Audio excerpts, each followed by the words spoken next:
FlyQuest absolutely falls apart in their series versus Team Liquid after game one. J&T and I get into that. Of course, we have to talk about the All-Pro voting. A lot of discussion, some Reddit posts about COREJJ, and of course some other players as well, but I think the main one is COREJJ. J&T and I will get into, does he deserve All-Pro? And C9, CLG, what a slugfest of a series. That series just ended. Episode 97 of the Clown Fiesta podcast with Blue Jay and J&T 250. Now, J&T and I this week are recording a little bit differently. We're just recording Sunday night just for some other reason, so we apologize to the people that show up for the live stream regularly on Monday nights. Things are up in the air right now. We don't know when streams are going to be. They might be a little different for the next few weeks, but for now, we're recording live on Sunday night just after the C9 CLG series. J&T, what a weekend, right? Yeah, C9 CLG was a banger. Unreal, man. Absolutely unreal.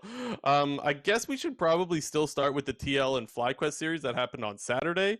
That series was also crazy. Not so much in the same way that the C9 CLG one was, but just how different it was from games 1 through like games 2, 3, and 4 were just so completely night and day. And I guess there's kind of two ways of looking at it, right? Because there is the FlyQuest fell apart narrative, but there could also be the TL turned it on narrative. Am I right? Yeah, it's it's really weird which way you're supposed to look at it, because you could probably argue from either side, and both sides make a lot of sense. I mean, you go into that game 1, and even going into this series, I don't think anybody really gave FlyQuest much of a chance. Not to say that they were going to get completely destroyed, but people didn't think that FlyQuest was going to be able to match Team Liquid's laning to begin with. So I think most people thought the way that the series was going to go was TL was going to get an early game lead like normal, and it was a question of could FlyQuest sort of fight back in the mid-late game should they be behind. And game 1 was, I think, not what anybody was expecting, having Philip solo killing Bwipo within the first 6-7 minutes of the game under his own tower.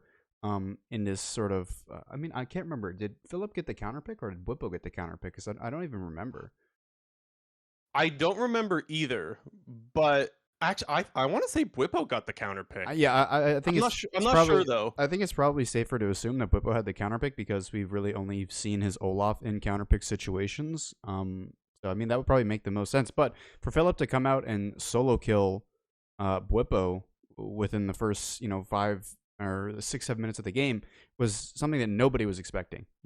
I think people have kind of given Philip the respect that he deserves in terms of him not being a complete noob up in the top lane and actually being able to hold his own against some of these laners. But definitely nobody thought that he was going to be able to go out and really match Bwipo 1v1, at least in the first game, because it was definitely a completely different story once games 2, 3, and 4 happened. But after game 1 and even during game 1, like it felt like the narrative was starting to switch a little bit in terms of, oh my god, like is this the TL that's going to crash out and burn and like potentially not even make worlds, or is FlyQuest really going to be able to beat this team? And how good are some of the players on FlyQuest? Because everyone wanted to talk about Philip in that first game, but Tukui and Johnson also had great games. Philip definitely ran the early game, but Tukui and Johnson were all about the late game in that first game.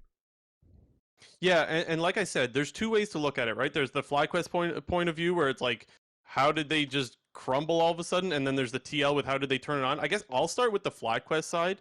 You mentioned how Philip comes out of the gate and he is absolutely smashing the lane. And the thing is, too, is that so often we see it where a player takes Ignite in the top lane and the criticism comes back time and time again. If you're going to take Ignite, you better do something with it.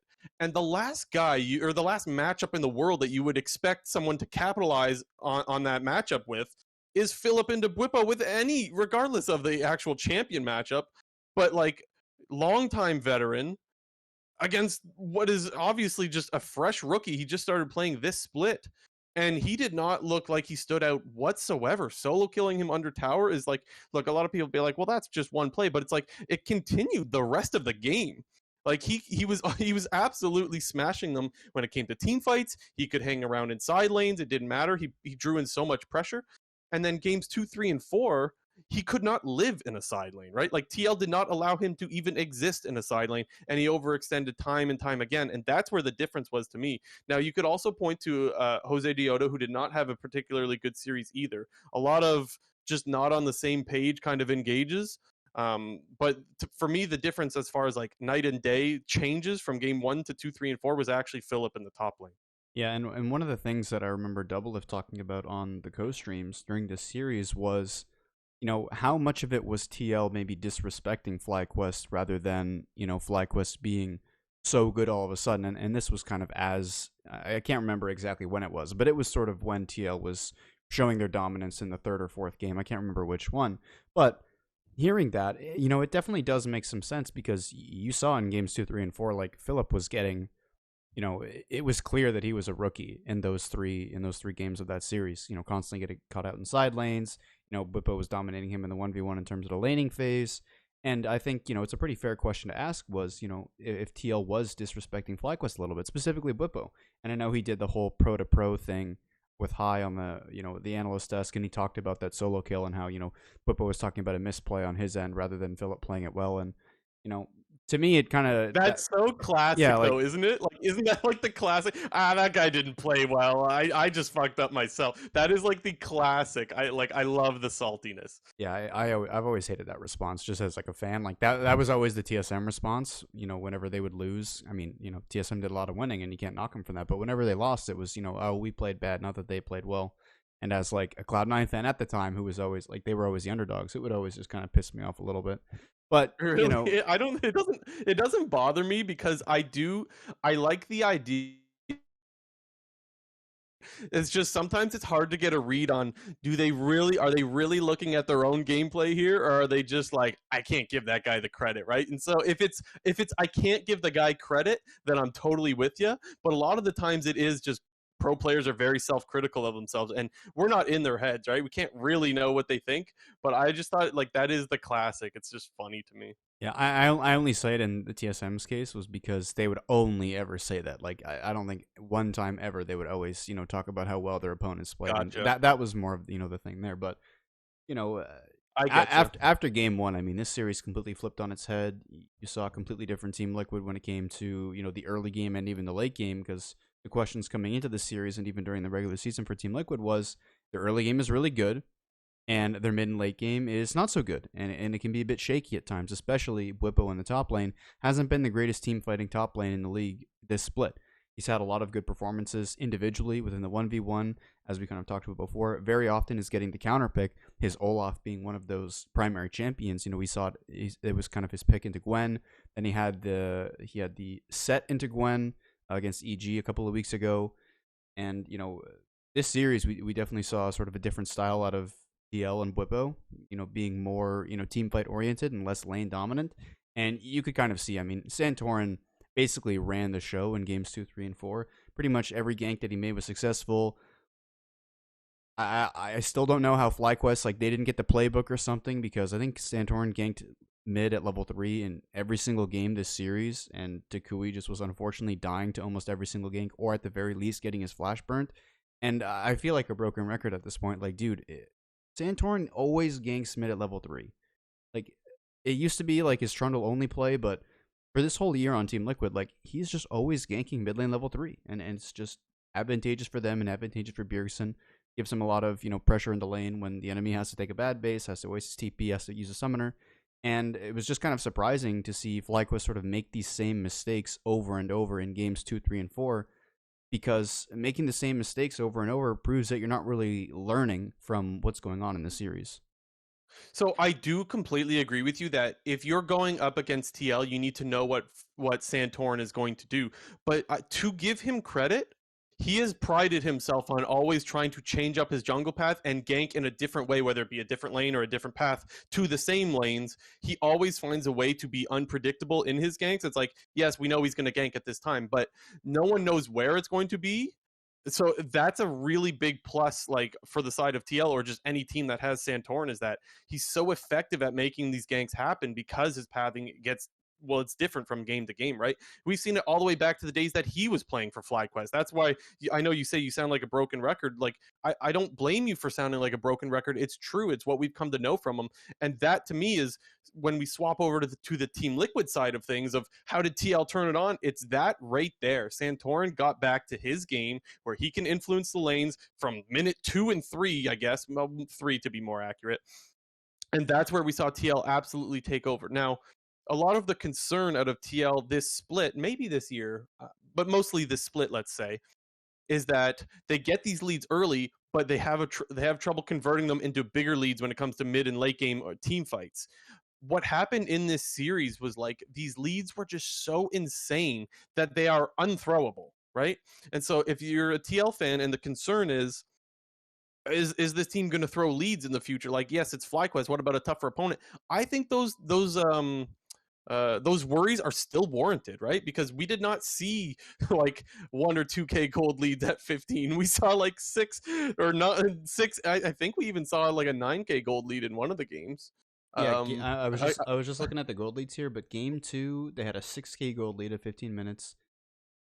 Game 3 they didn't really have a massive gold lead, but that's because they had like the super scaling Swain Seraphine comp, so it was yeah, pretty much even going into 15 minutes. In game 4, I mean, what even was it? Like, I don't even have to look at it. It was like 8 9K at 15 minutes. The game was just so over. the game 4 was thrown. Do you remember when Aframu went for the Alistar combo and he got charmed by Bjergsen, which was kind of just luck, if we're being honest, for the side of TL? Like the charm would have maybe hit Philip and they probably would have got a pick, but like the whole team fight was salvaged by Aframu going in, and as soon as he went in, the charm that was not meant for him hit him, and then it allowed all of TL's carries to not get comboed and engaged on. So like that was kind of luck, and the game was just over at that point at Rift Herald. So that was game 4, if I remember specifically that one. Yeah. But yeah, you're right though. Did you have the other numbers for the game leads or no? Yeah, well, game 2 was 6K. Game 4, it was more like 17, 18 minutes when they blew the game open, and it was like 8, 9K. And game 3 was, Okay, it was only about 1K at 15 minutes. But, gotcha. that was a game where you were expecting Team Liquid to outscale, and it was kind of only a matter of time before they took over. When FlyQuest was picking this super aggressive, Vi and Nami Lucian, and Team Liquid, I feel like they're one of the only teams that have ran this Swain Seraphine. The only other team that I recall doing it was Immortals after they just lost to it in like week 6 or week 7. But it feels like that's kind of a comp that I think we'll see Team Liquid pull out in the future in best of fives because nobody else seems to play it. The only other person I can recall playing Swain other than TL and Immortals that I just mentioned was Maple, played it a couple games. So Swain kind of seems to be this TL exclusive pick. Um, I think that teams should look out for this combo later on because as of right now, there hasn't really been a good solution that people have found against it because the amount of healing that you can get from the Swain Seraphine, and even if you throw some other healing top laner or jungler in there, it just becomes too much at a certain point into the game, and it really relies on having a very strong and aggressive early game to get them behind enough to snowball it through the mid and late game. And TL, we talked about it before. Their strength is the early game and their laning phase, and if you can't roll them over in the lane, specifically against that comp, it's super difficult to play against it. And that's exactly what you saw in that game 3, where FlyQuest was doing their best to try to get something going and try to make any type of play happen, and TL was just playing super defensive and took over at about 20 minutes. So Yeah, I want to continue the talk about Bjergsen because I think he's another player that fits the narrative of game 1 was very different from the rest. So game 1, I'll remind people, that's where like he makes the TP flank on Syndra. Now, to give him a little bit of slack, on his screen, I looked at the replay. I'm pretty sure that on his screen he has no vision yeah, he doesn't see the of the bot lane FlyQuest roaming. members. Yeah. Yeah, he doesn't see them whatsoever. But I still need to criticize that play because I think if you don't know where the other team is, you don't make that play. So I think that that's like a risk that I still think, even though it looked much worse from our point of view, like why would you TP there? They're right there. Even if you don't see them, you gotta know that they're around in the area. And I still don't think that TP is like okay just because he didn't see them. Now back to the Swain thing. In game 3, there was a particular fight, and you pointed this out, Jinter, when we were watching this. There's a fight where TL uses a lot of ultimates, and FlyQuest decide to continue fighting 4v5 at the Dragon. And after rewatching, I remember you saying like FlyQuest still has a lot of ultimates. They can still fight this. And when I watch it again, I completely agree.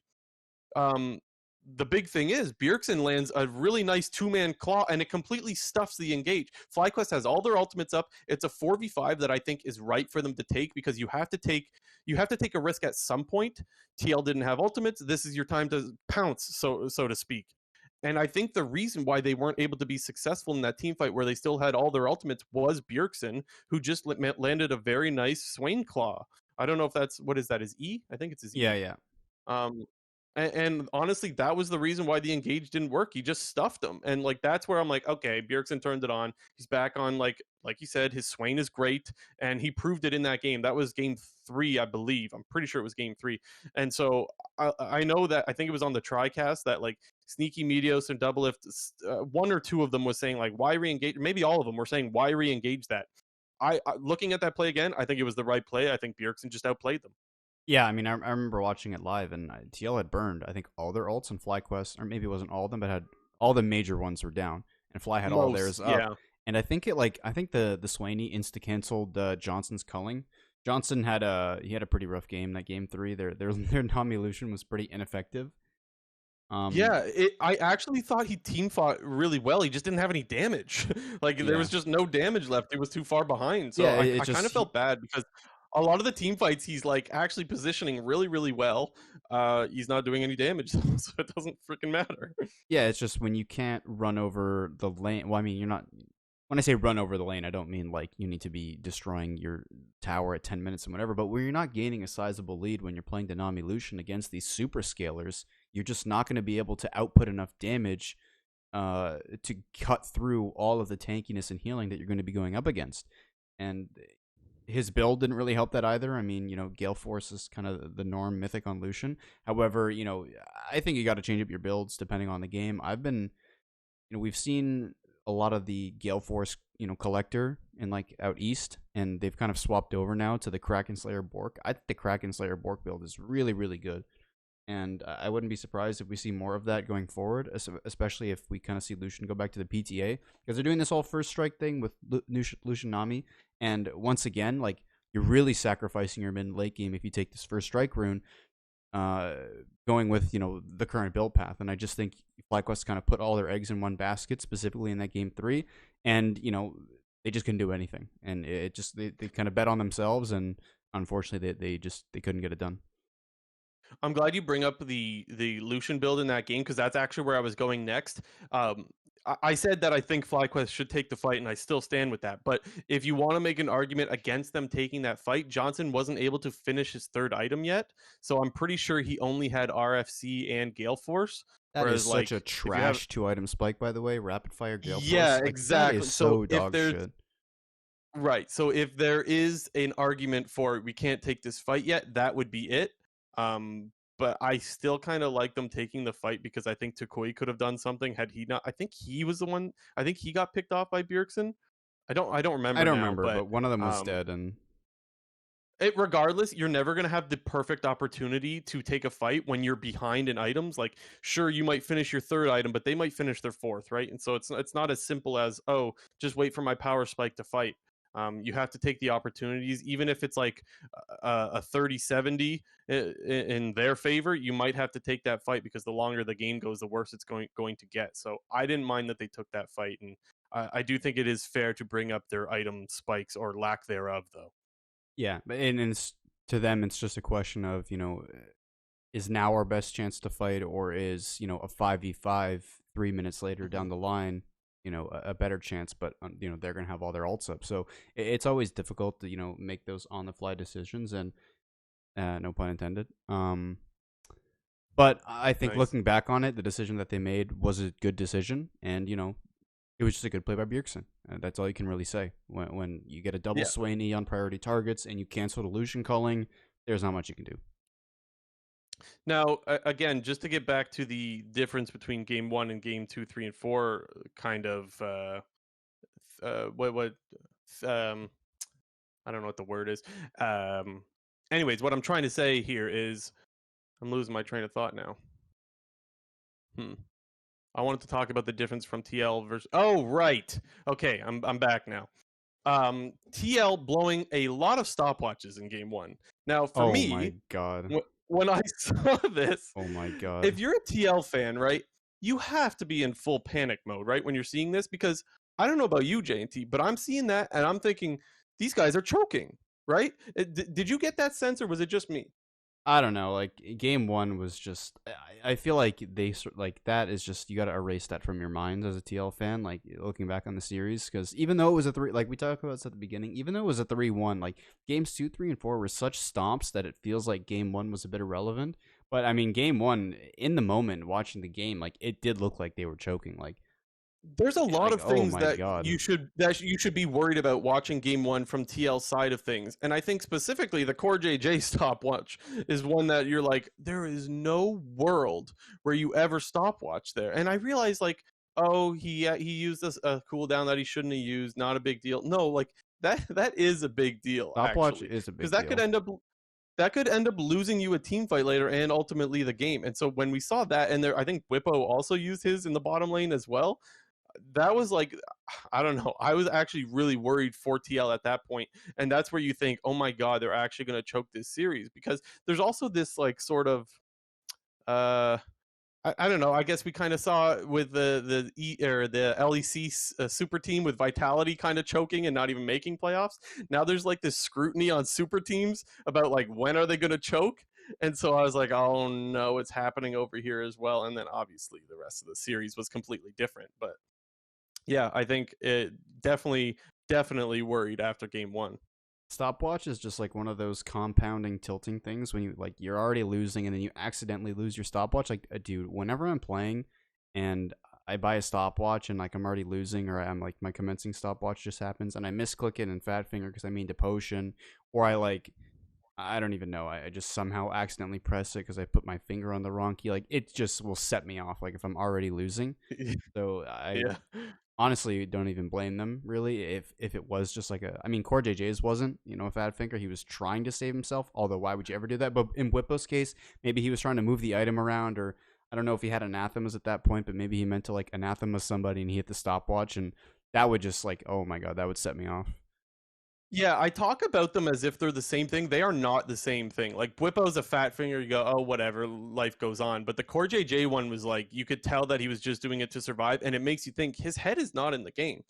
Then the rest of the series was a completely different story. And I think that kind of points to why people talk so often about how you sometimes get misleading information from best of ones.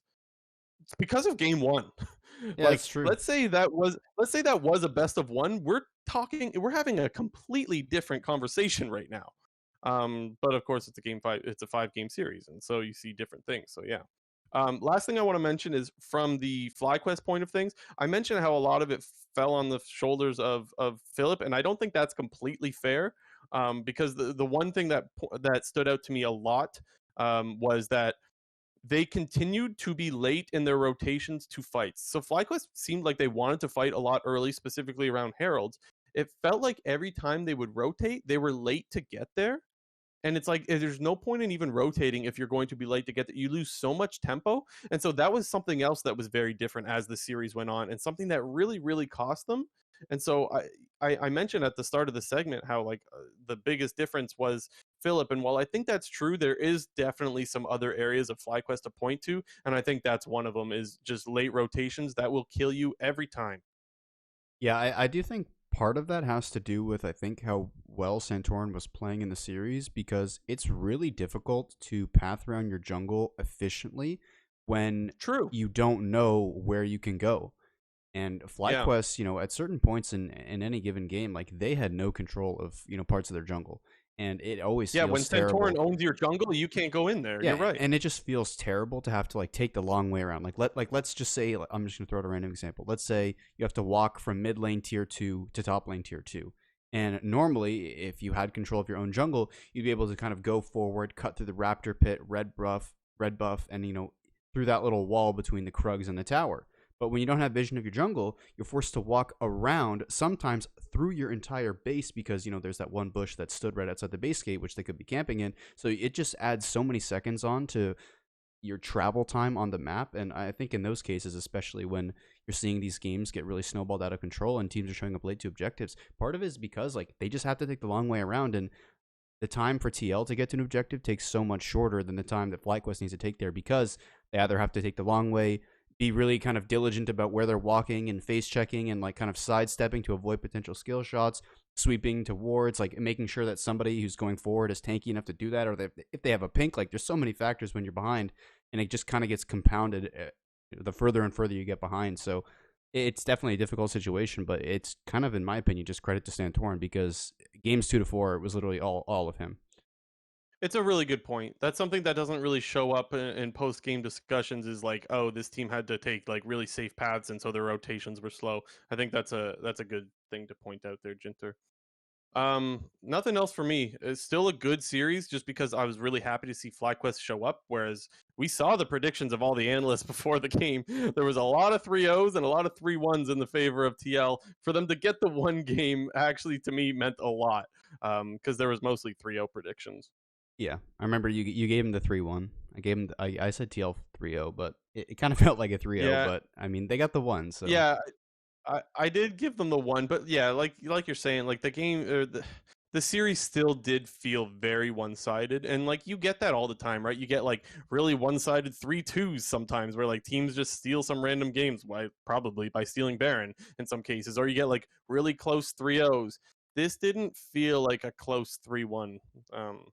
But yeah, I mean that's the way it goes. That's kind of the expected result, and I still wouldn't count FlyQuest out of playoffs because I do think that the performance they put on in Game One does give them a chance in the lower bracket to make a little bit of a run. But still a lot to clean up, though. Lots and lots to clean up. mm-hmm. Before we swap over to C9 and CLG, I'm going to ask you people to do me a favor if you're listening. If you're enjoying the content, just hit the subscribe button. That helps us quite a bit.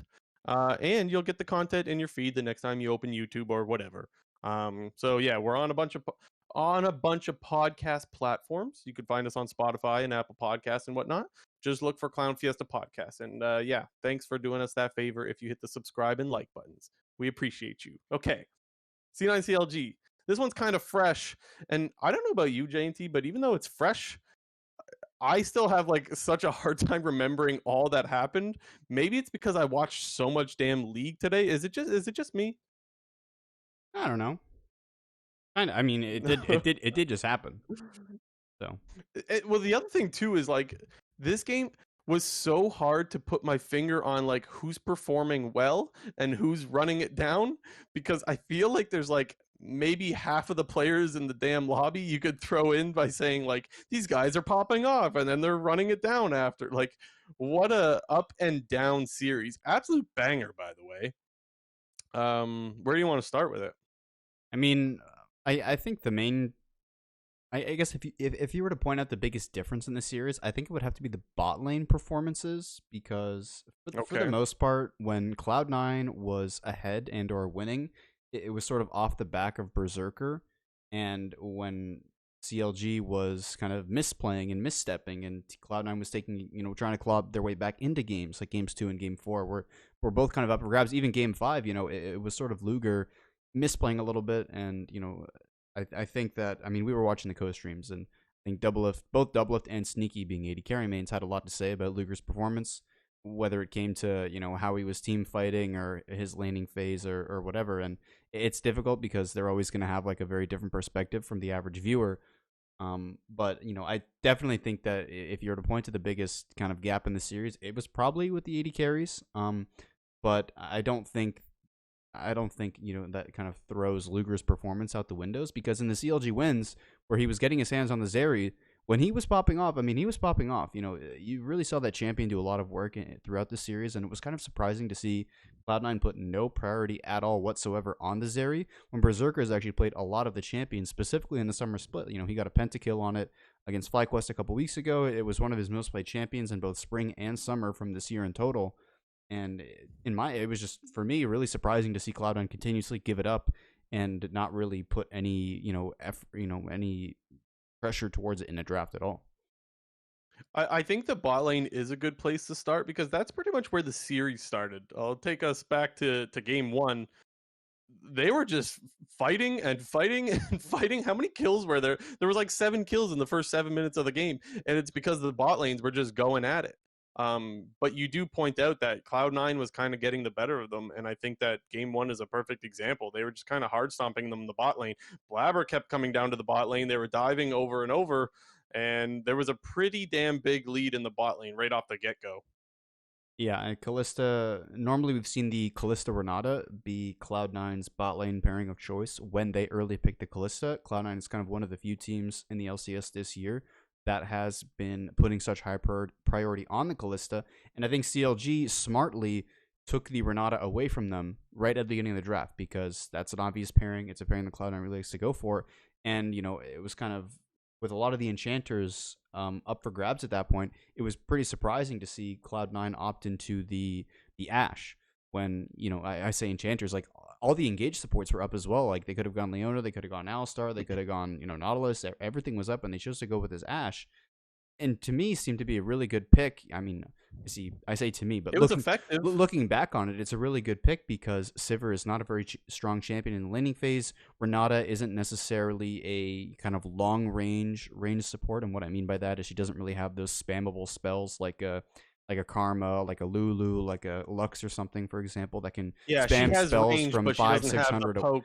Exactly. She just kind of I has get her what you're auto saying. attacks, and her spells are kind of within auto attack range.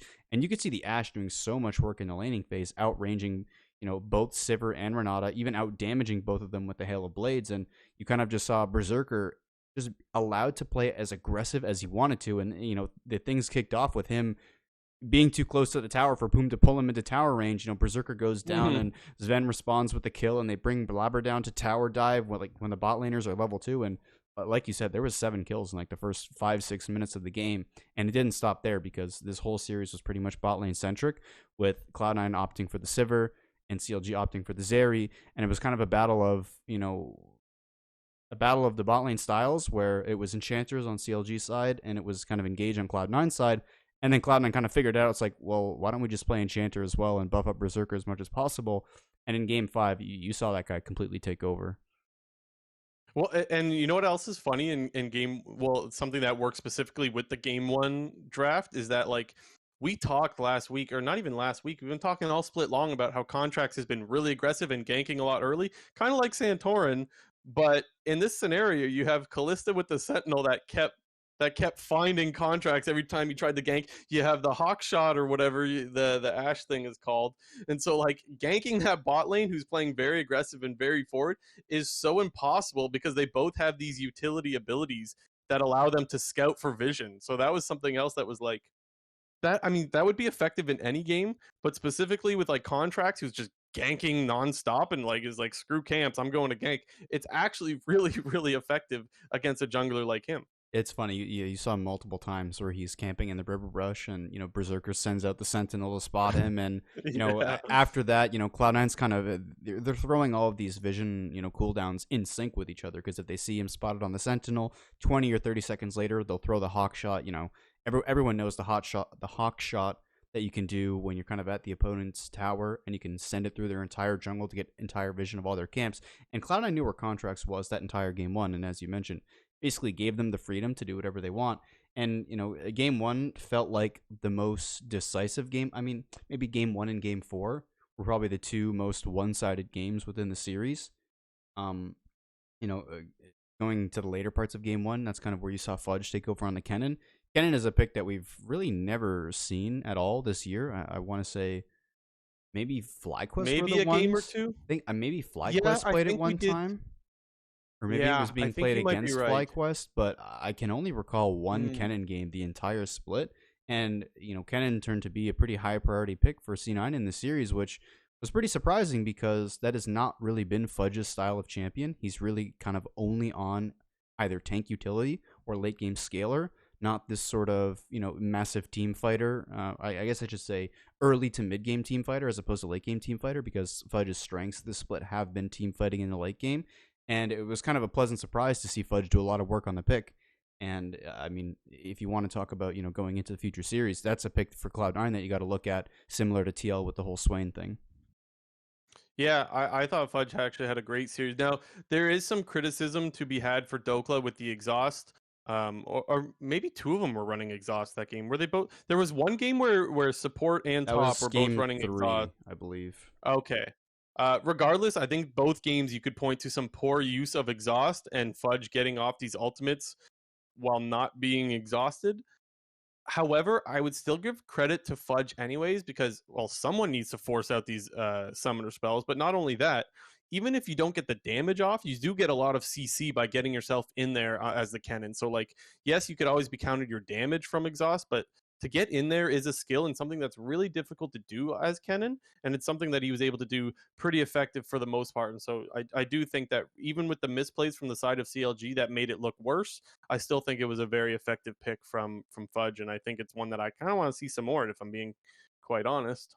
Yeah, I feel like I've talked a lot about, the whole non-flash top laner situation where we're seeing champions like Sejuani, Jax, Camille opt to not take the flash and instead take a combat summoner, most traditionally with Ignite.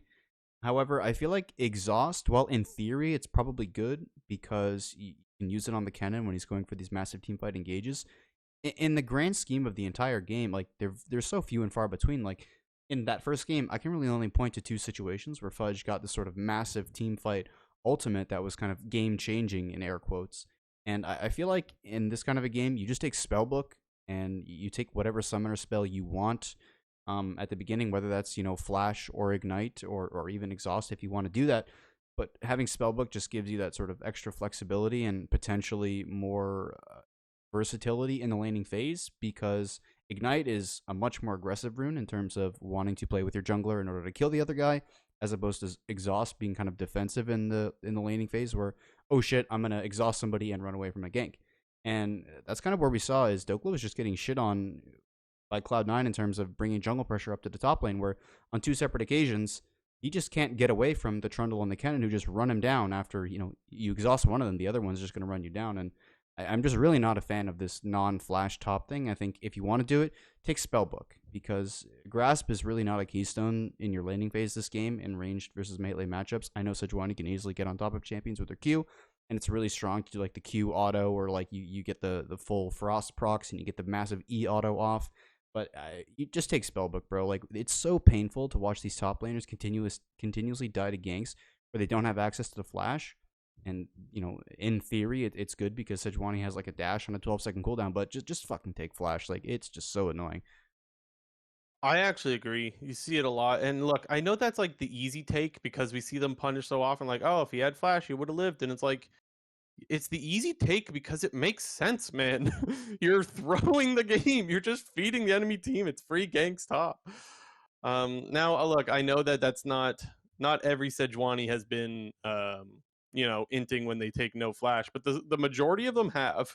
And so that's why I think it's so easy to point to, look, you got to take flash in this game. And I do think there's some merit to taking the spell book. I kind of agree with that. To give some credit to Dokla, there was the one game, maybe this was game 3, maybe you can help me out here, JNT, where he was actually finding a lot of picks with the Sejuani ult. I think he picked off the Kennen maybe twice. That was game 3. Maybe, it might have been someone else that he got, but a couple nice engages that actually kind of swung the game in their favor when they really needed a pick. And so you kind of got to give Dokla a little bit of credit there, even though his series was so up and down as well. I think I said that there could be like 5 players thrown into it, but the two that I'm really thinking about when I think of this guy had some really standout good plays and really standout bad plays, the two guys are Dokla and Palafox. Palafox, I even tweeted out, it was either game 2 or 3, he was playing Silas. And like, there's the time where Amumu is Zonya's under the tower and like the kill is right in front of him and like he backs off to not take it because I don't know what he was afraid of. The other team had no cooldown, so that's like a free kill. Or they have a pick, they get a free kill and they have Baron. They can finally siege, which is really difficult to do against the Sivir. They finally have that opportunity and then he steals the Vi ultimate and goes way too deep where no one can follow up and they end up throwing that Baron buff, and it's like, dude, getting the opportunity to siege against Sivir is like not something you get a lot of in games. Finally, you have it. Just siege with Baron and take the game for free. Like, this is what you get to do. And of course, that didn't work. But then he would like steal a Mumu ulti and ulti 3 people. And then he would be jumping around on everyone, landing all of the Silas chains and just absolutely cleaning up the fight. So, like, I was so back and forth with him in that game. I think it was game 2. It was like, this series is absolutely insane, or this game is absolutely insane out of Palafox.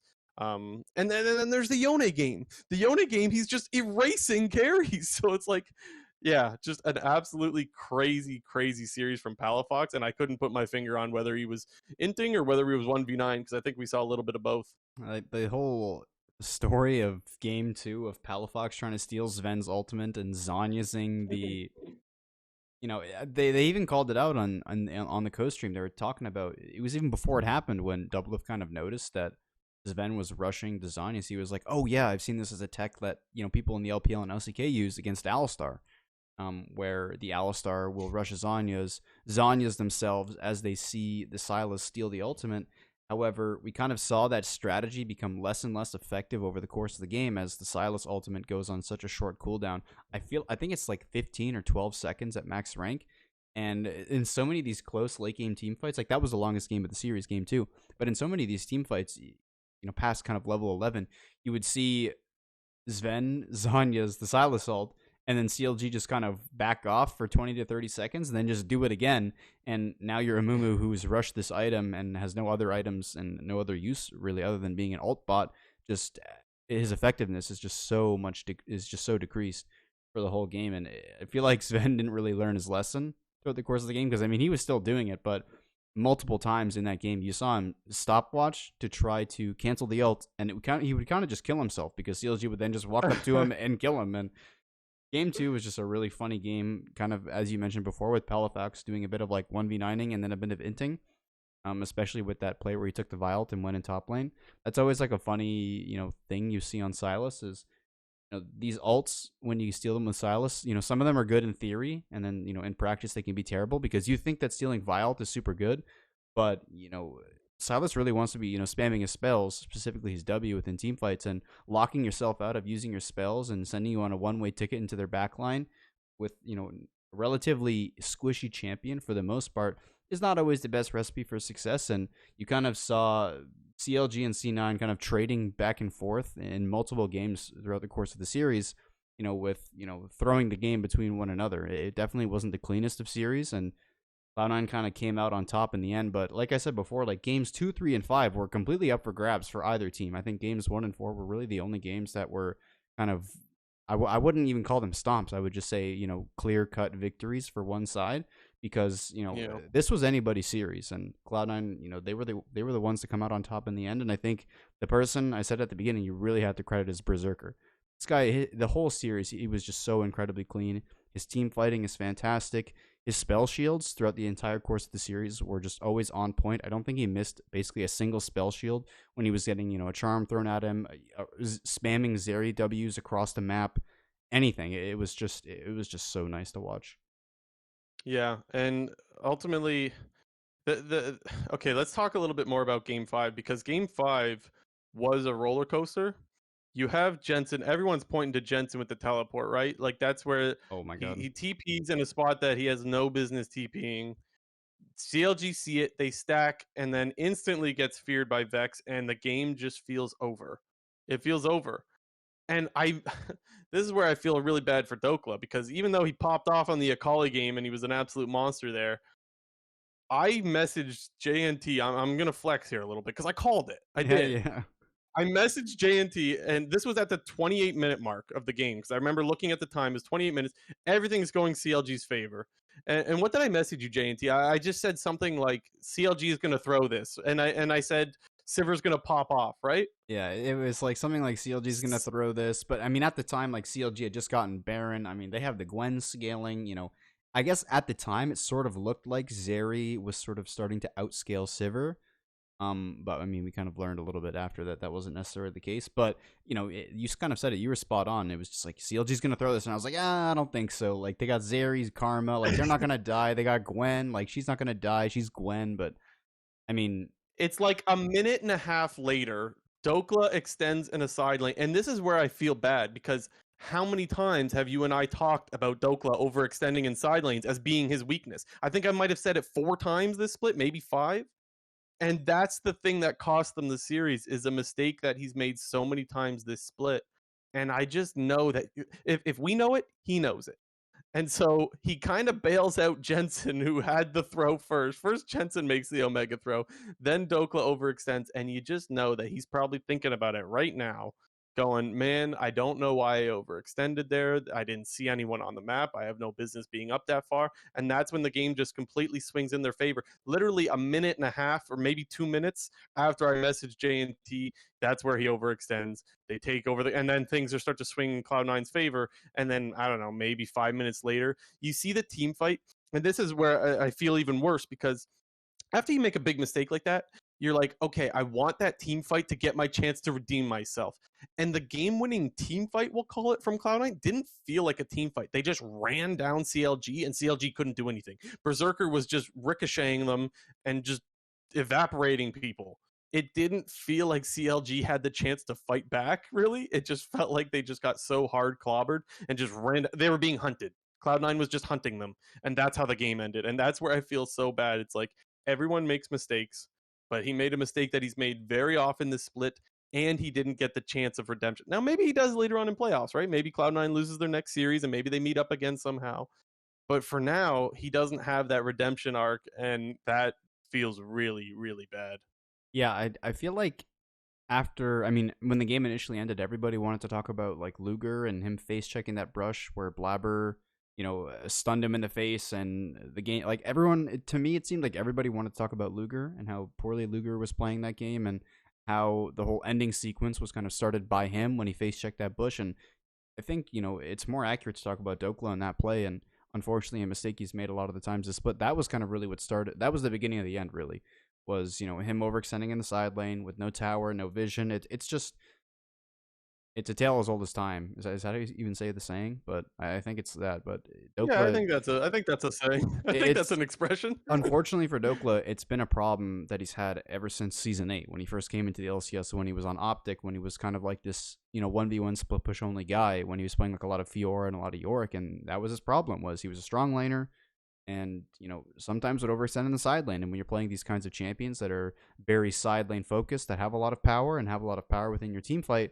if you go down, that's so much power lost out of your, that's the wind taken right out of your sails. And Cloud9 kind of said it was a bit anticlimactic, but they just ran them down. Yeah. So I guess I want to ask you, JNT, from this series, being the Cloud9 guy, how do you feel about Cloud9 moving forward? Because obviously for the last, what would you say, month or two, we've been like, okay, they're running out of time to kind of get to their form. Are they close? Are they there? I mean, I don't think they're there, but are they close? How are you feeling right now as a Cloud9 fan? I mean, Cloud9, at least this split, seemed to sort of feel like a team that plays to the level of their opponents, because I think for the most part in the regular season, during the summer split, they would always play the top teams very, very well and very, very close, win or lose. And, unfortunately dropped a lot of games to teams near the bottom of the standings. I mean, they had a loss to Immortals, they had a loss to Golden Guardians, they had a loss to CLG, they had a loss to FlyQuest. Did they lose to Golden Guardians? Yeah, well, that was in the first. Because there was the one game that Golden Guardians had a huge throw against them. So does that mean they could have gone 0-2 against GGS? I don't recall, but it was in the first week where they didn't have their full roster. Was their loss against Golden Guardians? Yeah. But my point, we are talking about separate games. Yeah, my point is that Cloud9 was, for the most part, had more 1-1s against teams in terms of the head-to-head than they had 2-0s or 0-2s. So to me, Cloud9 continue to like fluctuate from being looking really good and looking really poor. And I wouldn't say that they looked bad in this series, but they didn't look great in this series. I mean, it was kind of a slobber knocker. And when they're going to be going up against EG in the next series, and you kind of, I guess I wish I would have seen a more convincing 3 wins, kind of what we saw out of the TL Fly series. But I think that this series at least showcased Berserker's star power. And that's something that I think is very important going up against Evil Geniuses, who also have a star in the bot lane in Danny, and is known for his late game team fighting and positioning and epicness within the late game. And from everything that I've seen, at least in this series, Berserker can go toe to toe with him. It's just kind of a matter of what it'll actually look like and how the teams can sort of operate within and against each other. And Blabber, I mean, he had an all right series, but Blabber versus Inspired, like, that's a mismatch right now. So to me, it kind of just feels like Blabber is not the one who's running the show, and that's weird because Blabber's been doing it for the last 3 years. Right. And don't worry guys, I'm not skipping over the C9EG stuff cuz we are going to get to the round 2 playoff discussion in a little bit and I'll pick your brain a little bit more on that stuff, JNT. Um I the other thing I want to talk about but before we move on to all that stuff is I could not believe how loud the stadium was or the stadium, what do you call it? The crowd, The whatever the hell arena. you want to call it. Oh, Yeah, the the arena, crowd. what The crowd, yeah. yeah. Was it just me or was that like the loudest you've heard it in I don't even know how long?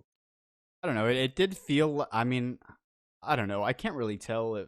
It felt like a lot of memeing going on, like with the whole like. Really? I don't like, dude. Maybe I'm just Those like. felt like authentic CLG fans to me. Dude, I, I don't know. You thought that we believe in CLG or I believe in CLG. You thought that was memeing? I mean, that seemed like a huge fucking meme. Like, come on, I dude. think that was no. I think that was authentic. I mean, we don't know, but I think that was true. Like that was actual CLG Maybe. fans and actual C9 fans, and it was rowdy in there. And what I was wondering was like, I don't know if these are new CLG fans or if the CLG fans came out of the woodworks and they're back. You know, I like mean, where they've been hungry, they've if they been were in waiting. hiding, this is a good time to come out. So. Yeah, one way or another it is awesome to see. I absolutely loved hearing the crowd and I think that's so different from what we had even TL versus Fly. Maybe it's just because like it was more of a one-sided series. You did hear some FlyQuest fans, don't get me wrong, but like my god, the C9 CLG series fans absolutely showed up and that was crazy. Yeah, I guess it's just it feels good, man. It feels good to see and hear. Because my God, it felt like so we started doing this podcast. Mm, it was the first summer split of the pandemic, Yeah. and ever since then, it's always felt like we've had the discussion of like how the LCS is struggling. And look, let's not pretend the LCS viewership is absolutely popping off right now, because it's not. It's still definitely down. But my It was God, pretty the high product today. feels so much better. Yeah, the product feels so much better. And yes, it is playoffs, so viewership will start to bump back up. But I actually think the LCS is on an amazing trajectory. And there was the sign in the crowd like LCS is thriving, which I think a lot of people are going to look at that and go, ha ha, XD. I think it is. I really think it is. And I think the roar of the crowd from this series just points to that. Yeah, I mean, I don't I didn't like actually tally up the viewers or whatever, but I recall seeing like I think during Game 5, like the main broadcast was at 100K, Doublelift was almost at Yeah. 25K, Dom was over 10, LS was over 10, Sneaky was at like 6. I don't know who else was doing co-streams. Like there are obviously some smaller ones, but Sneaky was at 6, I think, because Meteos' stream dropped. Did you know that? his power went out. Yeah, Yeah. unlucky. But I mean, Unlucky. I would probably put it in the ballpark of 200. Maybe I mean I didn't check the YouTube viewership, but YouTube viewership is kind of normally 50% of the LCS, maybe less, and kind of anywhere between I think 33% and 50% of the Twitch viewership. So I mean, if you ballpark it around 200K, like that is much improved from the regular season Yeah. because it's felt like the regular season has been anywhere between like 80K and 120 40K, for the most part, even during the quote unquote exciting matches, whether that's TLEG, C9EG, C9 TL, 100 Thieves, playing whatever, like the viewership for C9 CLG, CLG not necessarily a team that's drawing a lot of viewers, but to have the viewership, around the 200K mark going forward, I think is going to be really good because we have some really good matchups in this next round. And as we inch closer and closer towards the finals is where everyone expects the viewership to peak. So in terms of viewership, I think we're on a good trajectory right now. Yeah, it was good. The series was great to watch. The crowd was amazing. Viewers are coming back. Teams are coming back because CLG's a team again that's actually worthy of some respect. It just feels good, man. Um, Before we move on to all pro discussion, I just want to ask you: any players that stood out to you this weekend? Think it's good to have a little discussion of the best player or worst player kind of thing. Any guys that you thought really stood out? Yeah, I think, If to you were talk to give about, an MVP of the weekend, if you will. it'd have to be Santorin or Berserker. I think I might have to lean towards Santorin just because games 2 through 4 were just so kind of perfect and dominant. And even though Berserker, the score of the series was 3-2, so Cloud9 lost an extra game to comparison to TL, but I mean Berserker played well the whole damn series. Like I don't care. He was just so good. Yeah. So I don't know. Yeah, I'll, I I'll think I'll go with my standout Santorin. is Santorin as well. I'm Okay, going yeah, Santorin for the MVP of the weekend as well. he had a really good series. I mean, this is the Santorin that I think people expected when he came over to Team Liquid, because what he was doing right now, and specifically against FlyQuest, is what he was doing when he was on FlyQuest. And Yeah. I thought that when Santorin moved from FlyQuest to TL, that was like they were getting the best of both worlds with the jungler that they've been looking for, because they had the quote unquote passive one in Xmithy, the aggressive one in Broxa, and I always thought that Santorin was going to bring the best of both worlds there. And right now it feels like, that's what I've been looking for in terms of like number one jungler in the LCS. I mean, who knows? Maybe, inspired obviously, but what he's doing looks like to be a number one jungler regardless of Inspire's performances. Yeah, and we'll get to the TL 100 series in just a sec, but I guess because we're seeing Santorin play the way he is playing and playing the way that we've seen him have so much success with in the past, that's why I think last week even I was willing to say that I believe in TL, whereas like I don't really believe in C9 because they don't have like again, I guess both of these teams kind of live and die by jungle when you think about it. Blabber hasn't really been the Blabber that we come to expect, and Santorin has. So that's I guess where I draw the line of why I have faith in TL and a little bit less in Cloud9. When it comes to worst player of the weekend, I think you still got to point back at FlyQuest, and I think you could probably go with either Philip or Jose Dioto. I think the expectations on Jose Dioto should be higher, so I guess I'll give Philip a little bit of a break because he is a rookie and he was, well, first of all, I guess he did actually have a pop off performance in game one as well. There is also that. But Jose Dioto looked very much not himself this weekend, and I think that if FlyQuest is going to bounce back, I think he's the guy that needs to change the most. Yeah, he definitely didn't have a great series. I mean, for the most part, I think in the Cloud9 CLG series, like I said before, I don't think anybody played particularly bad. It's just some players had some very up and down games, and I think players to point to with Yeah, that would be there like was no Blabber. consistently bad Yeah, player. there was There like was just a lot of Blabber. bad plays and a lot of good plays. Blabber wasn't very good for C9 throughout the whole series. Sven made some pretty bad plays. Dokla was getting caught. Palafox wasn't great. Luger wasn't great in some of the games. It's harder to speak with the C9 CLG one because there were such high highs and low lows with certain players. So you probably do have to point to FlyQuest, and Jose Dioto did not have a good weekend. And that guy looked, Yeah. he looked like, no, he looked like contracts from last split. But he was so solid, like for almost the whole split, though. So, like, I still have faith that he can bounce back. I do think that what he showed today is, or yesterday rather, isn't himself, and yeah, we hope that he bounces back. I guess. Um, all pro teams they were revealed. Some controversy. JNT. Yeah. I'll let you lead this discussion Well, for the because I think people, you have a more of a take than I do.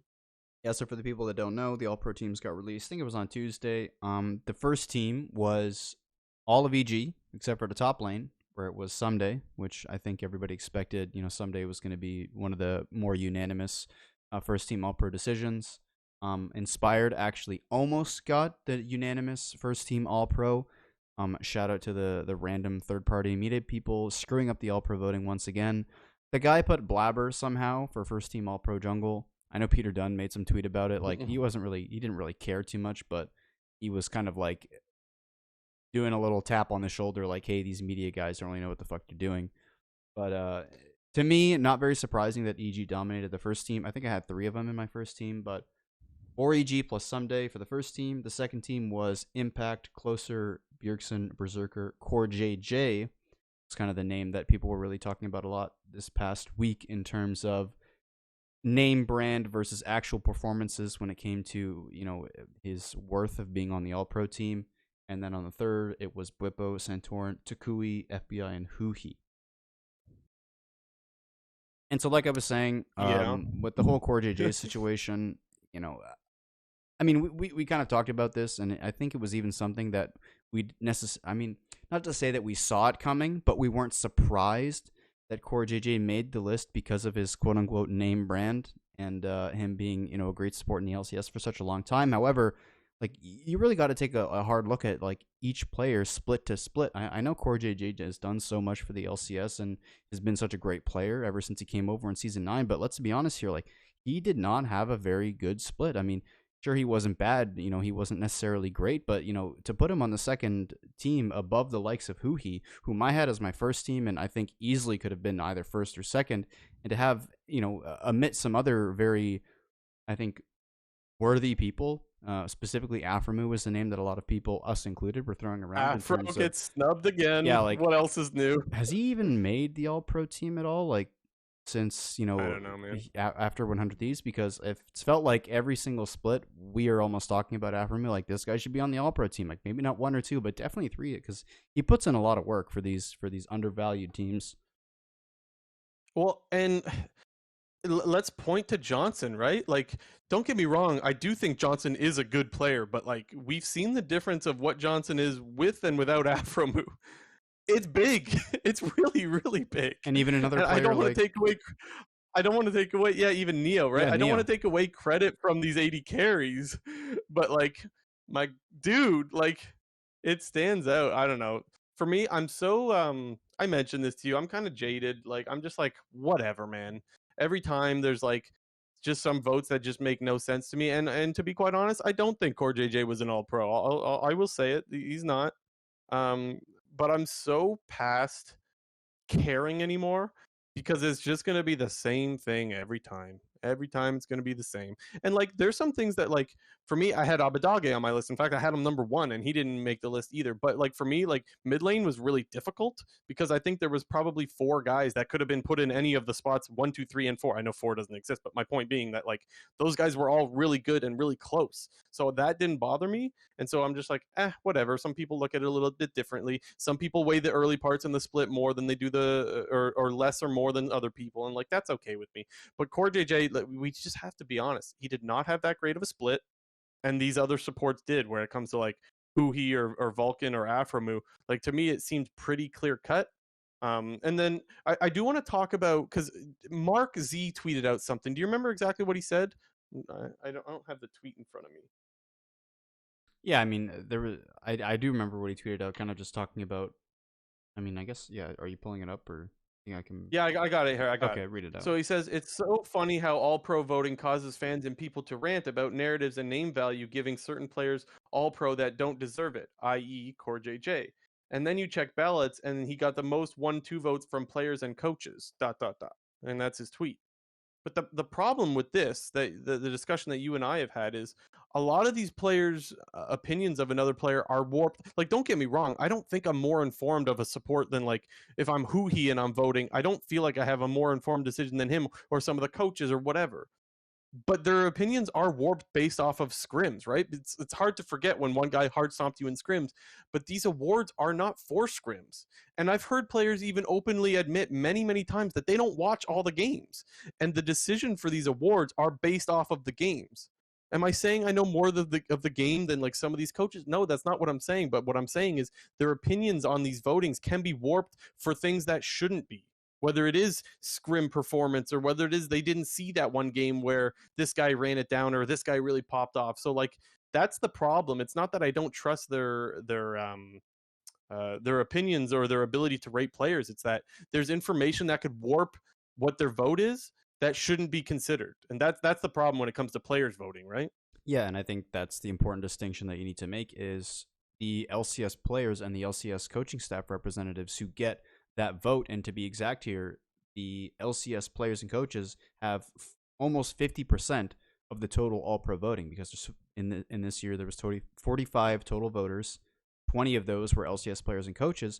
And, you know, as Mark Z kind of mentioned in that tweet, CoreJJ's, the majority of his first and second team voters was because of those players and coaches. And yes, it's most likely because of the, you know, the scrim influence. And that's part of the problem, is that the voters are not all acting on the same information. Like, you know, the broadcast team members, like, they don't get this info. The media members, they don't get this info. All we get to see, I say we, but I'm talking about the broadcast team and media members, all we get to see is what's being put on stage and, you know, what we see on a weekly basis in the LCS games. And I think, you know, there can definitely be some changes made to the voting system, or even potentially splitting up the broadcast team and third-party votings and, you know, separating those from the players and coaches voting. One example that I'll bring up, which, you know, I'm sorry if you don't watch, you know, football or know anything about football, but the NFL, the way they do their all-pro voting is where they have, you know, third-party, you know, people vote on the all-pro teams. However, they also do a player-run voting, which is called like the NFL Top 100, which is done by players and coaches to determine like the top 100 players in the league. And yeah, it's not the same. You know, all-pro is, you know, a player from each position. 100 players is just the top 100 players, but I think it's a really good system and good distinction to make between the opinions of players and coaches, the ones who are with them and have more information than the rest of us, versus what we see in the product that gets put in front of us. And I feel like if the LCS maybe went to that sort of a system, one, it'd be interesting, I think, to everyone involved, specifically the fans, because you get to see then where the biggest distinctions are made. If it's like, okay, well, from the games we see COREJJ is not on the All-Pro list, but in terms of the player voting, he is. And I think that can help kind of fans get a better understanding of how good these players actually are, because you could definitely see some names that you wouldn't see on the normal All Pro voting go up there. I mean, I have no clue if this is correct or anything, but like let's just say who's a random like underrated guy. Let's just say Johnson. Akumu's underrated. Yeah, I don't know if he's random. Well, let's just say Johnson is like a beast in scrims, but is just average on stage. And Johnson's been a pretty average stage player for this past year. But let's just say he's a beast in scrims, and in the LCS voting, Johnson makes third team All Pro, and that kind of gives people a good understanding of like, oh, this guy's potential is still really really good. We just haven't necessarily seen it on stage yet. So I feel like there can be changes made to make the voting both more viewer / consumer friendly and more like professional in a sense, in terms of seeing a huge gap between specific voters, whether it's a random third party member or like players and coaches. And even the whole decline to vote thing, like what does that even mean? Like when you pick a whole ballot but you just decline to vote on one position from the third team, I don't really understand. It's like, dude, you're either voting or you're not voting. Like, just come on, man. Like what's the hubbub there? Yeah, I don't know either. For me, I don't lose any sleep over this kind of thing. For me, like I honestly I just don't really care that much. I think what happens here is the idea behind these awards is to lift up the players that played well. That's the idea. The idea isn't like, oh, let's snub Aframu and not make him make the list, even though he should have been. Like, that's not the idea here. I think everyone's intentions with this kind of stuff is good, and so that doesn't really bother me. I'm so far past caring anymore, because it's something that happens on the regular, that like there are players that get on the list that just clearly shouldn't be on there, and it's not gonna stop. I don't care. In the end, I don't really care that much. It's whatever. Well, Can't going change it. into next week, we're going to find out who the coaching staff of the split and the rookie of the year is. And, we always do our predictions for these various things, starting up with coaching staff of the split. If I was voting, I guess, I would pick 100 Thieves. And part of the reason why I say that is I think going into the split, teams like TL and EG were expected to be above them. And even, Cloud9, I think people realized it was going to be a bit of a project, but if Cloud9 was at their peak, Cloud9 was going to be a team that most likely was going to be ahead of 100 Thieves. And like 100 Thieves finished second in the regular split, had even a shot to finish first. And I think, I've talked about this last week, but I think their drafting is just super, super good. And what they do with the bot lane is really, really interesting. And I don't know, it's always hard. And this is the award that people always talk about the most in terms of, well, we really have no fucking clue what's going on, because people kind of just associate coaching to the drafting in terms of like fans and viewers.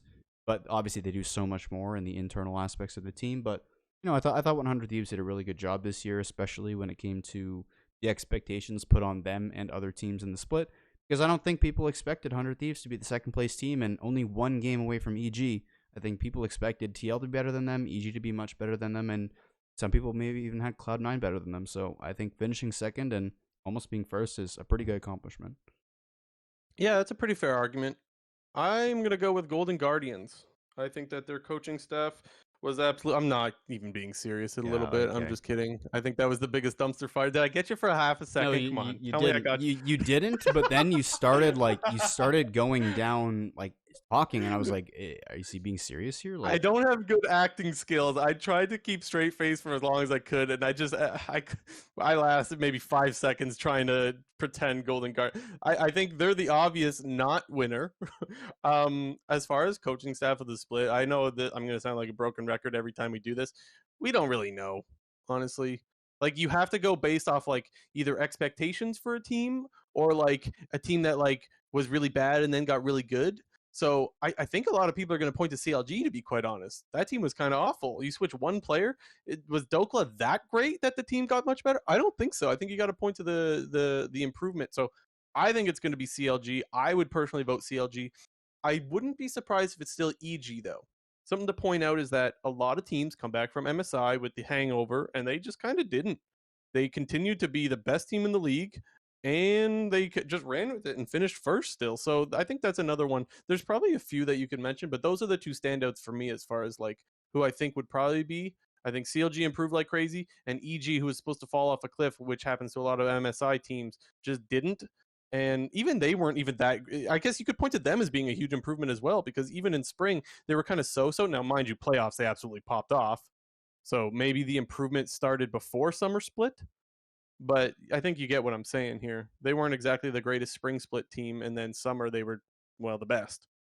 Dude, I didn't even think about CLG. Like, that makes so much sense. Like, I don't even know. Like, looking back on it, it's like, how You did want to change your vote? well, looking back on it, I was like, how could I forget CLG? But I mean, yeah, I mean, I guess it wouldn't be surprising at all for them to win because they definitely were struggling in spring split. And, as you said right at the beginning, like, does Dokla, is Dokla's addition to this team, is that the sole reason that they're getting so much better? Probably not. I think the team as a whole is definitely improving. And I mean, I'll stick to my guns and say 100, but I mean, Oh, you're not even going to change now. well, I just, it hadn't even entered my, like, the possibility hadn't even entered my mind. But yeah, I mean, Yeah. CLG could definitely take it. Okay, and rookie of the year predictions. This one's actually kind of tough because my prediction of who's going to get it versus my vote is actually different. I think Jojo Pyun's going to get it, and that doesn't mean I think that he's bad or anything, but I actually still think I would give it to Berserker. Really close though. Like, these are two rookies that had both really good years, and it is of the year, correct? I'm getting that right. That's I think the big distinction to make is I kind of agree with you that I think that JoJo will probably get it, and I think that's because his spring playoffs and summer split is going to definitely stick out in people's minds more than his honestly lackluster spring split. I mean, I say lackluster because I don't want to say his bad spring split because he wasn't bad. He was clearly a rookie, made a lot of rookie mistakes, but also showed flashes of potential. But Berserker, on the other hand, I mean, he's been solid pretty much the entire year and has been up there with the top 80 carries in the league the entire time. He was first team All Pro in spring split. He was, Danny and FBI. It's basically been a three-way race of him, Danny, and FBI, and I think the order of those 80 carries, you could change them a few times over the course of the year because starting off, Berserker was so great, and Danny really turned it on towards spring playoffs, and throughout the summer split, Danny's continued to play so well, but Berserker is just right behind them, especially just in terms of like raw mechanical skill, late game team fighting, just raw mechanics. Like, he's insane, and definitely sort of a diamond in the rough that Cloud9 fan found with this whole LS drama. Yeah, at least one of the pieces stuck around and kind of flourished, so that's pretty OP. Should we get into round 2 playoffs? Yep, we got 4 playoff series coming up for this next weekend. FlyQuest versus TSM is on Thursday, right? Yeah, I think that's the first one. Yeah, I'm looking at it now. I checked the All Esports schedule. They hadn't actually posted the matchups yet, so I took the matchups from like the broadcast as it was going on because they hadn't updated the website. But TSM was supposed to play their first series on Thursday, so we have TSM versus FlyQuest, and I feel like people shouldn't really. What am I trying to say here? I feel like people need to have a short-term memory when it comes to FlyQuest here because FlyQuest, they had a really good end to the split.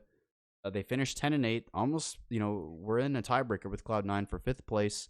And, even talking about FlyQuest, not necessarily versus TSM, but FlyQuest compared to TSM at the end of the split there was a huge gap, in my opinion, from 6 to the rest of the pack, from 7, 8, 9, 10. And I think that, as I said, don't let FlyQuest's most recent performance stick out in your brain too much because, I don't think that Jose Dioto is going to have a really bad series again. I think, in fact, he's going to have a really great series against TSM. And even though Spica has, I think, had a better summer split than he did spring split in terms of his like kind of early game activity and motor in the early game, I think Jose Dioto is just going to be better than him in that series. And I really look to TSM's inexperience in best of 5, specifically within their bot lane, as another reason why FlyQuest will most likely take the series, because you want to point to one weakness that we've seen in the past from FlyQuest in terms of their playoff performances. It has been Johnson, and I don't think that he's necessarily going to be going up against the best opponents in Instinct and Chime. Yeah, so that's totally fair. I do think it's I mean, I'll state the obvious as well. FlyQuest going up against TSM instead of FlyQuest going up against TL. That's the other obvious thing to throw out there as well. You mentioned how FlyQuest has been a solid team for most of the split. Not an amazing team, but a solid team. And like, so they still should definitely be the favorite going up against TSM. But I will say, if you're TSM, you're looking at an opportunity to salvage a little bit what has been just an atrocious year if you can win a playoff series, because their biggest fear right now, if I'll remind people, their biggest fear is becoming CLG. And yes, they didn't finish 9th or 10th, but 7th ain't much better. And if you just lose insta in the first round to the 6th place team, again, not much better. I think FlyQuest or TSM has an opportunity here where you see that Jose didn't have the greatest week. This is Spica's opportunity, in my mind, to step up again and show like, hey, I'm still the best jungler in NA. Now, mind you, I don't think he is, but he was the MVP last year, and so you need to show that. And if you want to show that, you need to be able to outplay Jose Diodo. So that's one. The other thing too is that Solo's been playing pretty damn good lately, and Philip did struggle in that series again as well. Mind you, it's not TL, it is CSM, but I think that's another opportunity there is for Solo to be able to outplay what is still a young player, and we still don't really know what we're going to get out of Philip. And the last thing is, I'm just going to echo your point about the bot lane. FlyQuest needs to stomp this bot lane. As much as I like Chime, I don't think Instinct has been very good. I know a lot of people are on the hate train for Instinct, um, but I do think that it is warranted as far as gameplay is concerned. I don't think any player necessarily deserves hate, but he does deserve criticism, and he's just not it. In my opinion, he hasn't been it. And I think FlyQuest should definitely run over them in that area. So I'm going to go 3-1 FlyQuest. I'll give TSM a game, but I expect FlyQuest to take it. Yeah, I think I'll go with the 3-1 as well. You know, unfortunately, the boring double 3-1, but I guess I've predicted 3-1 for every series so far, so I'm boring. What can I yeah, say? I mean, what I will say is I think it skews more towards a 3-0 in FlyQuest's favor rather than a 3-2. Just in terms of how I view the teams, you know, skill wise. So Mm-hmm. I would expect, you know, more likely a 3-0 than a 3-2, but you know, a 3-1 is probably what's going to happen because I mean we've seen some pretty bad games out of FlyQuest. Like you know, Yeah. like we said, they've been solid for the most part this split, but they've had a couple stinkers. So Yeah. 3-1. And then we got Golden Guardians versus CLG. That's the Friday game, I believe. Let me pull it up again. Yep, Friday. Yes, CLG and Golden Guardians is the Friday games. Now, kind of similar here. This is where like Golden Guardians, they're in the sort of same situation as TSM, where I say like you can salvage something. Shit's been going bad for Golden Guardians, and I think what they probably needed most was a week off. Yeah, they no, did that's a get good point. they did they did get the week off. The only thing I'll say is like, okay, the series today from CLG was a little bit sloppy at times, but I still think this team is so much better than Golden Guardians. I am going to give the 3-0 to CLG. But look, there is so much motivation for Golden Guardians to try to get at least one series win because everything's been so bad lately. There's no way anyone is okay with ending their season on the trajectory that Golden Guardians is on. They even fired their GM. I wouldn't be surprised, by the way, if coach staff is going next. Maybe that's to be determined, but like I just kind of got the feeling that they didn't want to fire their coaches in the middle of the split because it's kind of hard to replace in the middle of the split. There's not exactly a lot of coaching staff out there, I would say, like adequate coaching staff. I think just everything's in disarray for this team, and I mean the only way to cure is to win, right? So yeah, Yeah, River's gonna give them one win. I think. Slap that guy you on an think so? early game champion and let him carry. I mean, dude, if I was River, I'd be like, shut the fuck up. You guys need to listen to me, and I'm gonna run this show. I mean, he's not a native speaker, so he probably can't run the show because you know. I mean, I don't know, but if I was Golden Guardians, I'd be like, we're gonna follow what River does because he's gonna be the best player on the team. He's obviously shown he's had really great early games within the LCS on not necessarily a very good team in Dignitas, but when Dignitas back in the spring split, were playing pretty decently. River was by far the best player on the team, and the early game was definitely one of his strengths. And I guess it'll be interesting to see what kind of a lineup that Golden Guardians rolls out. I would expect it to be the Ablaze Olive Olay version rather than the leader Prismal Mm-hmm. version, However, considering I this think is a so best of too. 5, maybe, if Golden Guardians Ooh. gets down 2-0, they switch it up. But I'll give them the one game just because I have faith in River, and if Golden Guardians does crash out and burn, I hope River's on a different team or at least a very revamped Golden Guardians team. I'll just get it out of the way and say that I'm just going to repeat what I've been saying. I think Contracts is going to gank really heavily, and I think a Blaze Olive is going to die, and I think Dokla is going to absolutely shit on Licorice. And I don't think that's anything new from what we've been saying for, I don't know, a month. So, yeah, that is my take.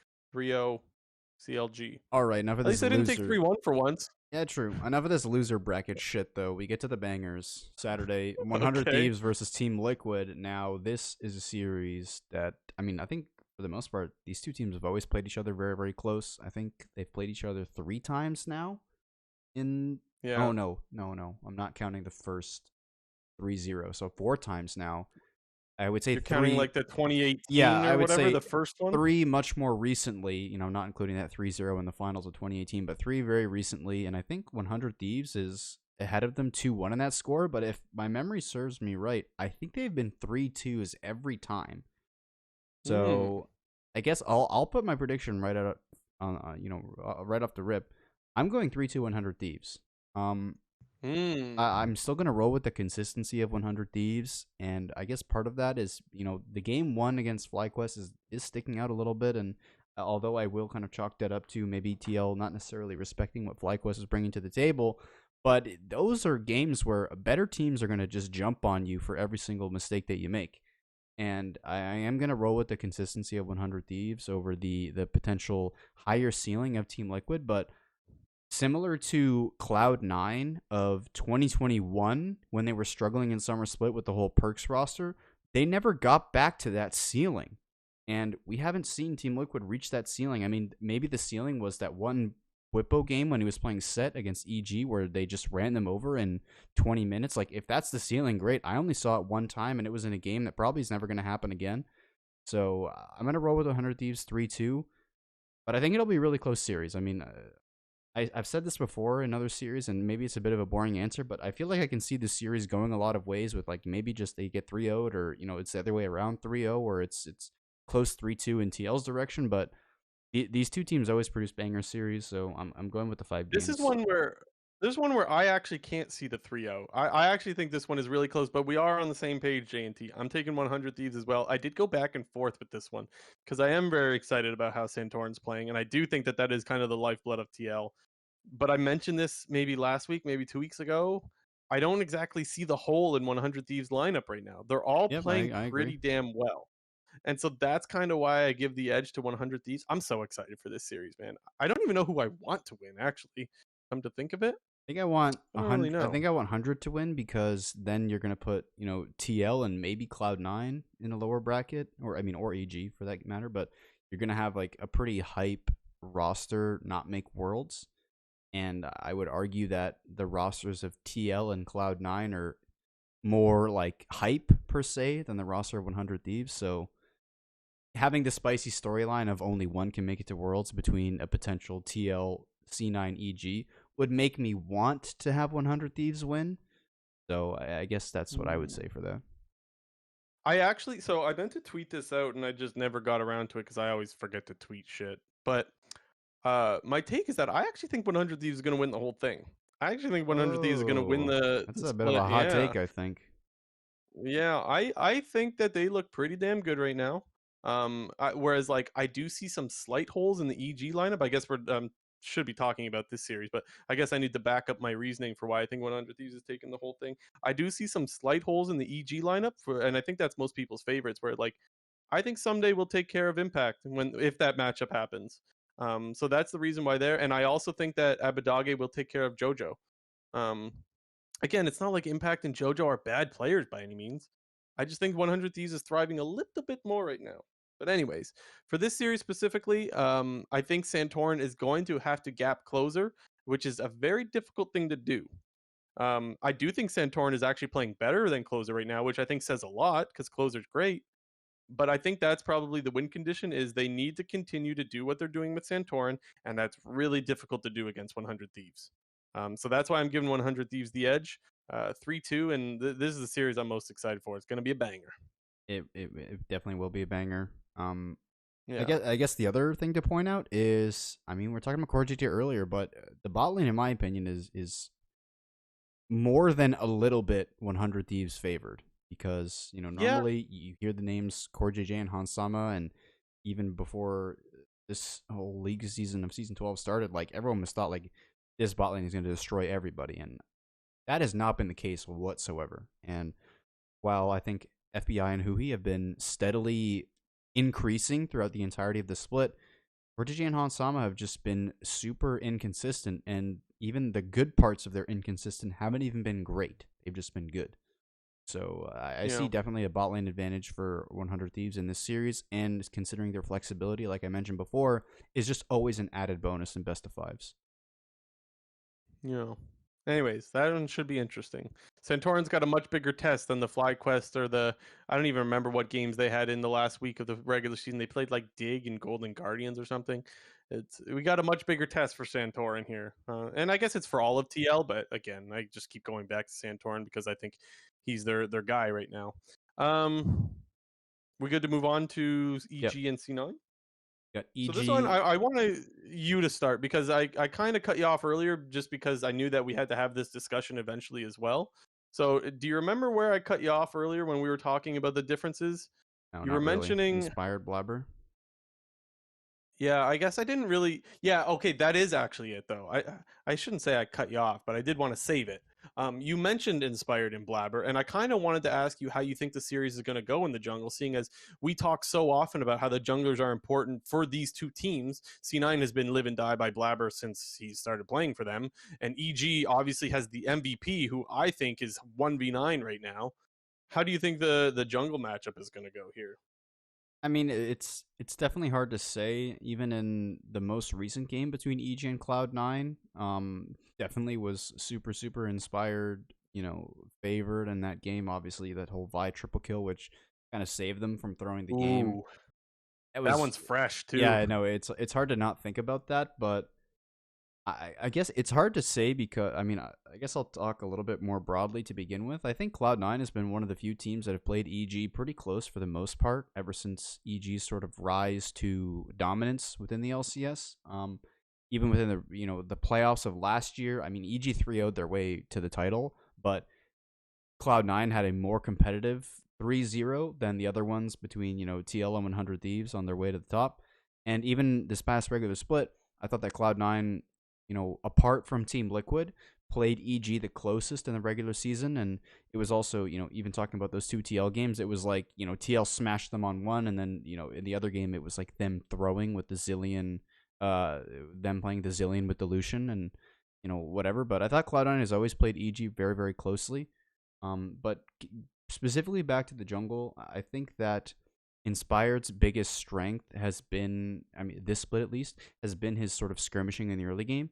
And I think a big part of that is because Jojo Pune is also doing a much better job of knowing how to play around his jungler in the early game and not necessarily playing for his own lane and being very selfish in terms of pushing so far up and dying to enemy jungle games and whatnot. However, I think that Jensen has sort of been flying under the radar a little bit in terms of his improvements that he's made throughout the split, because he had some pretty bad games, kind of at the beginning and even in the middle of the split. There's like that LeBlanc. He had a really bad LeBlanc game and a bad Yone game. But for the most part, Jensen has been really good for the last 3 weeks of the last 3 weeks of the regular season. And I think he had a pretty good series against CLG. So I think that mid lane is actually going to be the key to unlocking the junglers in both of these teams. And I think it's actually going to be whoever has the advantage in the mid lane is kind of going to spill over into the jungle, because I think both of these teams work similarly in terms of they have aggressive junglers who like to get shit done in the early game. And getting shit done in the early game is predicated on your solo laners or, whatever side of the map you're playing to, top or bot, also having advantage and using their pressure through that. So I think that mid is going to be a really important role in this series. And I think that whoever wins mid is actually going to win it. I'm still going to go 3-2 EG on it. It's just hard to doubt and question their peaks and their strengths, because like They dominated this, like, ever since they got knocked to the lower bracket of spring playoffs. They've just been shitting on everybody. And like I said, they 3-0'd every single playoff series from then on. They went 15-3 in the regular season, and it doesn't look like they're really slowing down. But I think that Cloud9 is really going to put up a fight against them, and will kind of set up their potential lower bracket run, because I think they'll really be able to show their strengths in this EG series. But I do think that for it to happen, Jensen has got to win mid lane. I think what's going to happen is Inspired, I think, will jungle gap him, to be quite honest. I think that he's going to put. We know Blabber he's got no off button. He's always on. He's going. And I think what's going to happen is Inspired is going to push him into a corner where his only options are bad options. And I think he's going to be inting quite a bit, is what I think is going to happen. I think he's going to go for that red buff that like Inspired's going to be invading that red buff, and Blabber's not going to want to let him have it. He's going to fight for it, and I think he's going to lose because he doesn't have prio or something of that nature. And I think that's where the series is going to be decided. I think Inspired will sadly Jungle King, the guy who used to be the Jungle King in North America. That's how I think it's going to go, and I am going to go 3-0 once again. 3-0. I think EG is a far better team than Cloud9. I do think so. I mentioned how I think 100 Thieves is going to win the whole thing. I'm still putting those three teams all together in their own little area. I don't think C9's with them. I really don't, or CLG for that matter. I think TL, EG, and 100 are the three teams that I have confidence in right now, and C9 is just not one of them. I don't think they're near that area or near that level of strength. So, yeah, 3-0 EG. Okay, then. Should make for a spicy weekend. I mean, we got some great matches, and lower even though the lower bracket is kind of shit because of the teams that are in it, the matches will always be exciting because the teams are kind of relatively similar in terms of skill level, and the pressure of, this being your last series potentially always makes the games more exciting, especially from a viewer standpoint. I just think it'll be. I'm gonna love it, but I'm an easy sell. Yeah, I'm such an easy sell, man. I can watch any LCS and I'll enjoy it. So it's like, yeah, I know a lot of people don't really care about the lower bracket stuff, especially when you got 7 and 8 playing. But I'm gonna like it. I'm gonna enjoy it, especially because it's TSM. You gotta see if they're gonna crash and burn, right? Like TSM, they could be in first, they could be in 10th. They're interesting to me. They're always interesting. So anyway, and I guess same with FlyQuest, just because I like FlyQuest. Yeah, fired up for those series. Okay, let's hop into quick news and close out the show. Yeah, it will be very quick. First up, we got our first batch of a Worlds update. And what do I mean by that? Well, teams have already started qualifying for the 2022 World Championship. And over in the LCK, their playoffs have been kicking off. They're pretty much almost done. The finals are next week. It's Gen G and T1. No surprise there. But since they're in the finals, they've already qualified to the main stage of the event. So that'll obviously be exciting. I mean, everybody kind of looks at Gen G and T1 as by far the best two teams in the LCK. 4 teams in the LCK will be at Worlds, but T1 and Gen G are definitely a step above the likes of, Damwon, Live Sandbox, KT Rolster, DRX, and whatever. Like, those are some of the teams that'll be in the gauntlet. And over to the LEC, G2 have at the minimum qualified for play-ins, and I remember tweeting out something about how, like, the EU World system sucks because G2 have already qualified for Worlds without playing a single best-of-5 series, so they could literally lose 0-3, drop to losers bracket, go 0-3, and somehow still make Worlds. That just doesn't really make a lot of sense to me. But G2 being at Worlds will only increase the hype and the viewers and the product in general because, I mean, they're a very historic org in terms of not only European League of Legends, but, World Championships. So it'll be exciting regardless. And the players on the roster, too. It's not just the team, right? I say, like, they could go 0-3, still make it. I don't expect that to happen because I think G2 is a really strong team. I think they'll most likely be contending for the title along with, Mad Lions and Rogue. But, at the very least, they qualify for play-ins, and if they go further in the playoffs, they can make it up to the way to their main stage. Important to note that 2 of the 4 LEC teams will be in play-ins, so. But other than that, no other qualifications as of yet. LPL playoffs are underway, NA playoffs, we just talked about that, and I know some of the smaller regions, their playoffs are also just beginning. So, the next couple weeks are going to be pretty hype in terms of games that you want to see. Obviously, we got a loaded weekend in NA for next week with 4 series. just one quick thing. Okay. I understand the LEC playoffs are, or well, not the playoffs, but it's a little bit wonky how like a team doesn't have to win to get into plans. But the thing is, it was only recently that or that the LEC found out they were getting 4 seeds. Am I right Yeah, it was. about that? Yeah, you are right Because because a team there's dropped, there's no because the Russian no Russian team. Yeah, LCL didn't even have a summer split. They have no representative. But no, right. even So like regardless, the systems in place would allow for one team to already be qualified. Oh, okay. I didn't know that. I was gonna. Well, I guess I was gonna ask. So I didn't know that it worked that way. Okay. So never mind then.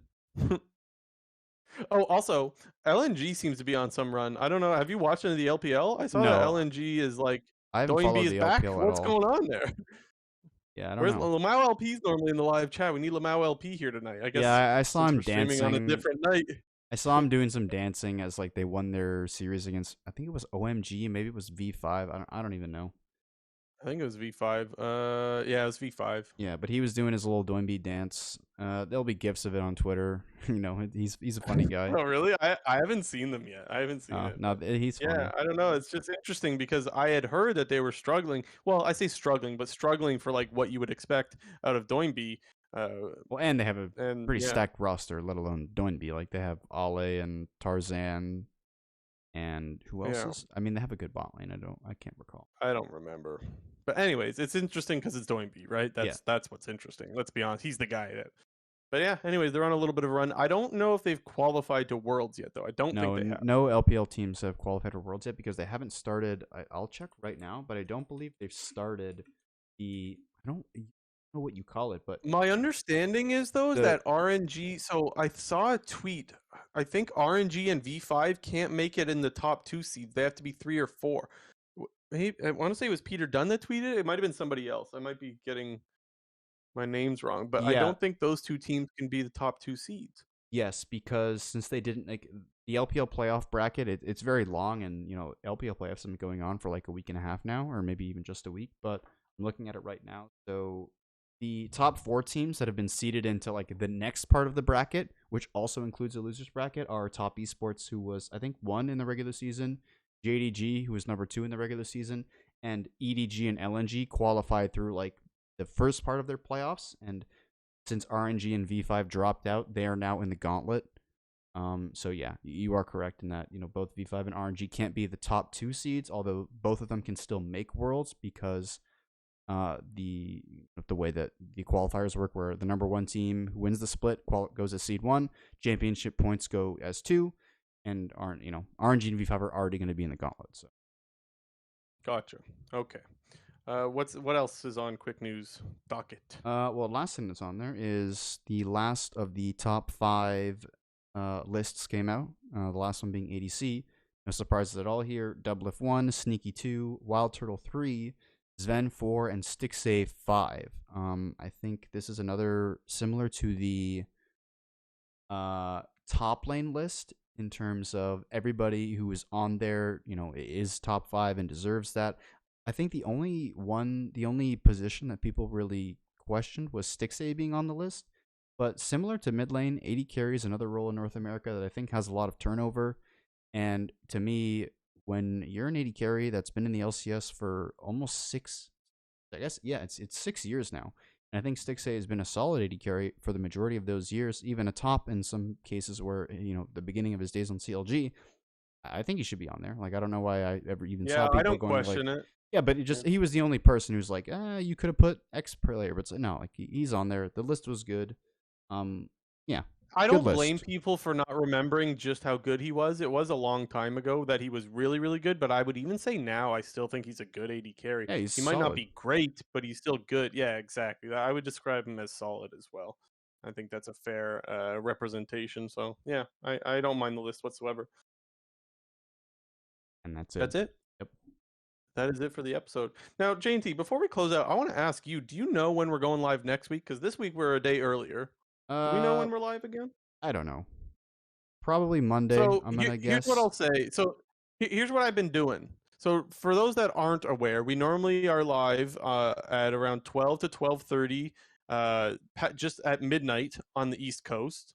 sometime around there. We usually just go live after Hotline League. And that's normally what we do. Just recently, there's been, for different circumstances, we're going live at different times, and so whenever we're live at not the normal time, I will tweet. So follow us on Twitter for if you want the updates for when we're going live. Otherwise, if I don't tweet, it's because we're going live at the normal time. That's kind of the way it's been. So yeah, I guess if we're live at normal time, it'll be about 12 to 12:30 ish, sometime around then, EST. So about 9:30 on the West Coast. And if it's different, I'll tweet out, and that's how we'll do it. So yeah. Okay. That's it for this episode. Hope you guys are enjoying playoffs as much as we are. I mean, they're kind of banger series, so I think people should be enjoying it. Especially today's series was amazing. We got 4 series coming up this weekend, so just remember it's on Thursday. Actually, let me pull up the time, because is the time different? No, it is not different. 4 p.m. as well. Okay, I'm trusting the LOL Esports website here, so let's be careful there. But as of the LOL Esports website, Thursday, 4 p.m. EST, so 1 o'clock on the West Coast. And that's Thursday, Friday, Saturday, Sunday. All the games are at 4 o'clock EST. So hope you guys enjoy that, and we'll see you guys next time. This has been episode 97 of the Clown Fiesta podcast.